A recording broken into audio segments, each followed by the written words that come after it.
Los siguientes relatos que vamos a contar en este video fueron mandados por nuestros queridos seguidores, así que prepárate, porque los relatos que vamos a contar a continuación son muy escalofriantes.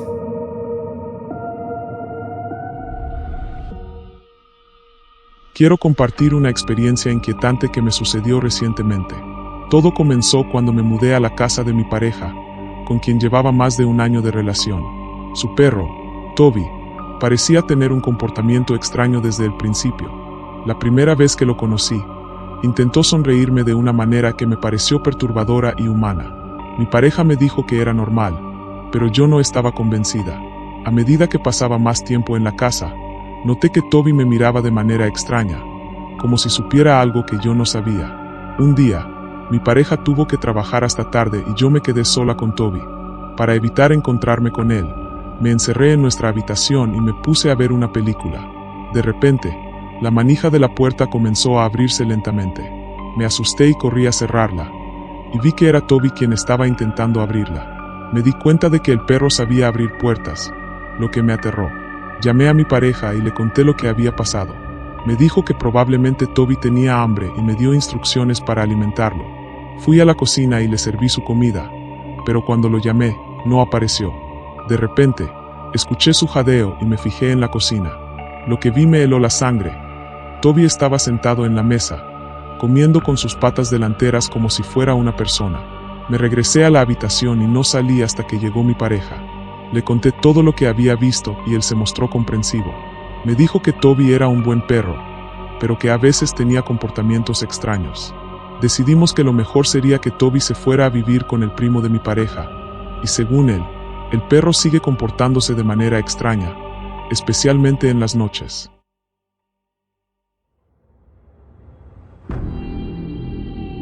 Mi hermana trabaja en una pastelería en la ciudad de Guanajuato, y todos los días a las 4 de la mañana, yo la acompañaba a tomar el transporte público.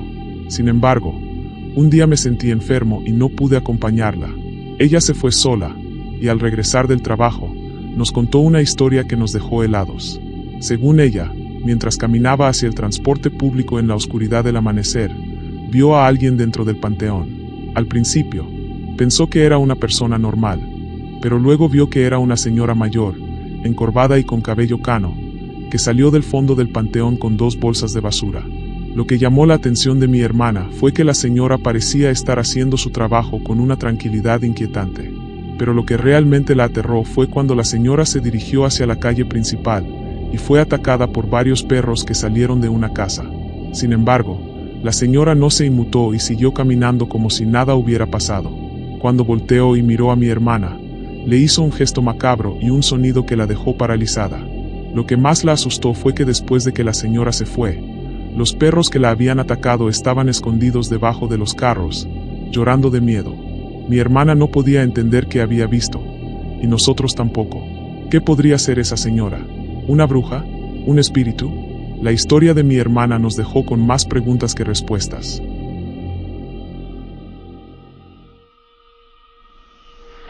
Vivo en una casa cerca de la Facultad de Enfermería en la Ciudad de México, en un lugar donde el ruido del tráfico y el río de aguas negras que corre debajo del puente son una constante. Un día, comencé a notar que un chico en situación de calle se paraba debajo del puente y me miraba fijamente durante horas, sin mover ni un músculo. Me sentí incómoda, pero pensé que quizás estaba bajo la influencia de alguna sustancia o que simplemente estaba buscando algo de compañía. Sin embargo, lo que me pareció extraño fue que el chico se quedaba allí durante varias noches, siempre mirando hacia mi ventana con una intensidad que me hacía sentir como si estuviera viendo directamente a través de mí. Me preguntaba qué podría estar pensando o qué podría estar buscando, pero no le di mucha importancia. Una noche, regresé a casa después de un largo día en la facultad y encontré que el área estaba acordonada por la policía.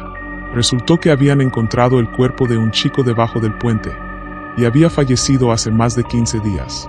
La noticia me dejó helada, y cuando la fiscalía me interrogó, les conté que había visto al chico en las noches anteriores, pero no pensé que fuera nada grave.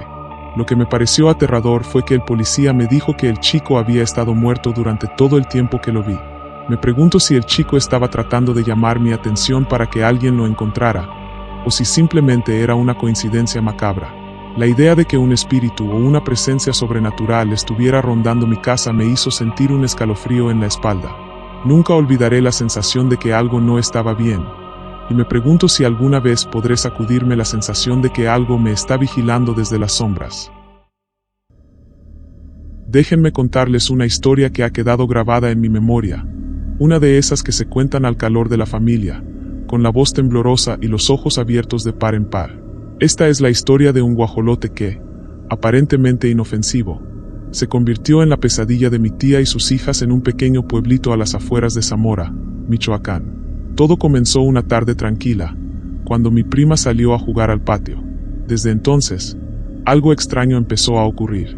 Cada noche, al caer el sol, un guajolote negro y esquelético aparecía en el nopal que estaba justo frente a la ventana de sus habitaciones.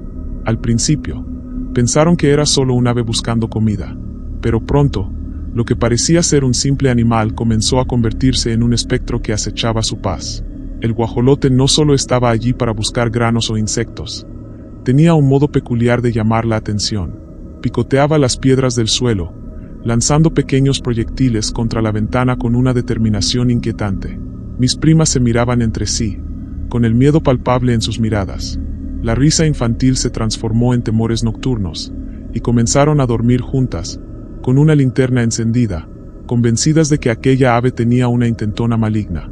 Llegó un punto en que el temor superó cualquier intento de racionalizar la situación. Conversaciones entre sus padres y vecinos comenzaron a surgir, y mi tío decidió que era tiempo de actuar. Con la ayuda de un vecino valiente, se armaron con lo que pudieron, una escopeta y una resortera, y se escondieron en la oscuridad, esperando el regreso del extraño visitante.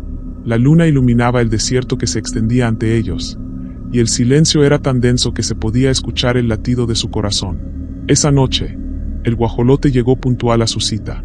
Mi tío respiró hondo, apretó el gatillo y el estruendo resonó como un trueno. Pero el animal, en lugar de caer ante el ataque, se levantó con un gracia sobrenatural y disparó hacia el cerro, dejando atrás a dos hombres desconcertados y temerosos. No saber a dónde había ido se convirtió en un peso en el pecho de todos. Una semana después, la noticia sacudió al pueblo. Una mujer había sido encontrada en una aldea vecina, sin vida, con signos de violencia y sin ropa. El horror abrazó a mi familia. Las leyendas del lugar resonaban en sus mentes. El guajolote no era un simple pájaro, sino un nahual, una criatura que podía transformarse en animal, una entidad con un propósito oscuro. La conexión entre la mujer muerta y el guajolote se volvió ineludible. Para muchos en el pueblo, el guajolote había estado vigilando, acechando, y ahora había reivindicado su venganza. Aunque los años han pasado, esta historia sigue viva en las charlas familiares, un recordatorio sombrío de lo que puede ocultarse tras una fachada aparentemente inocente. Y así, incluso hoy, cuando veo un guajolote cruzar una carretera, no puedo evitar sentir un escalofrío recorrerme la espalda, recordando a mis primas y el miedo que transformó sus noches.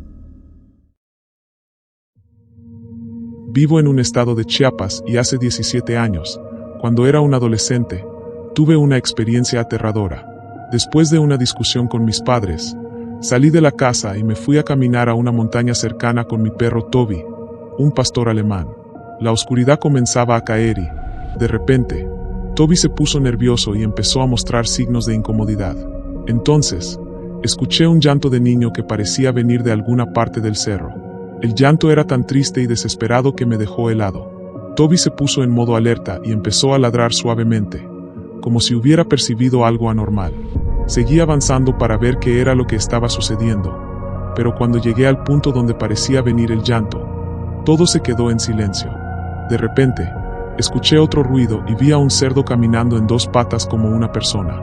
El cerdo estaba llorando como un niño y Toby empezó a ladrar fuertemente.